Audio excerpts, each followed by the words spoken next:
मित्रों, किस स्त्री के भाग्य में पुत्र की प्राप्ति नहीं होती है और उसे पूरे जीवन निसंतान ही रहना पड़ता है? और वह कौन से कार्य हैं जो एक प्रतिव्रता स्त्री को अपने जीवन में कभी नहीं करना चाहिए, नहीं तो उसे कभी पुत्र की प्राप्ति नहीं होती। भगवान विष्णु के अनुसार जिस स्त्री के भाग्य में पुत्र नहीं होता, उसके कुछ विशेष कारण और संकेत हो सकते हैं जो उसके शास्त्रीय दृष्टिकोण से बताए गए हैं। धर्म ग्रंथ और पौराणिक कथाओं में इसका वर्णन किया गया है। एक बार माता लक्ष्मी ने विष्णु से कहा, प्रभु, ऐसा कौन सी स्त्री है जिसके भाग्य में पुत्र नहीं होता? भगवान विष्णु मुस्कुराए और बोले, हे देवी, यह सृष्टि का नियम है कि कर्म और प्रारब्ध का प्रभाव सभी पर पड़ता है।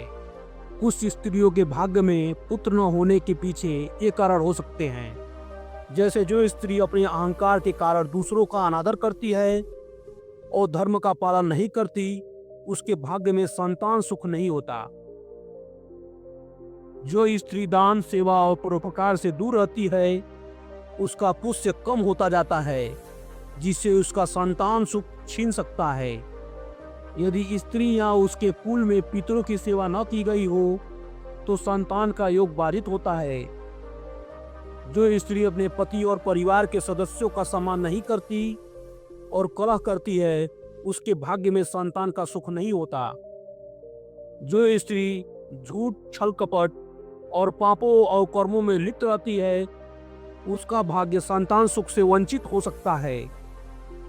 भगवान विष्णु ने आगे कहा, हे देवी, संतान का सुख भाग्य, कर्म और ईश्वर की कृपा से निर्भर करता है।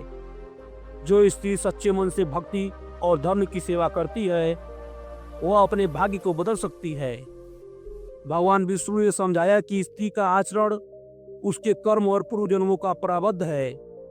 जीवन में संतान सुख को प्राप्ति करते हैं, उसके जीवन में संतान सुख को प्रभावित करते हैं, परंतु ईश्वर भक्ति, सेवा और धर्म के मार्ग पर चलने से कई बार भाग्य को भी बदला जा सकता है। यह कथा हमें सिखाती है कि शुभ कर्म, ईश्वर भक्ति और सेवा जीवन में महत्वपूर्ण भूमिका निभाता है।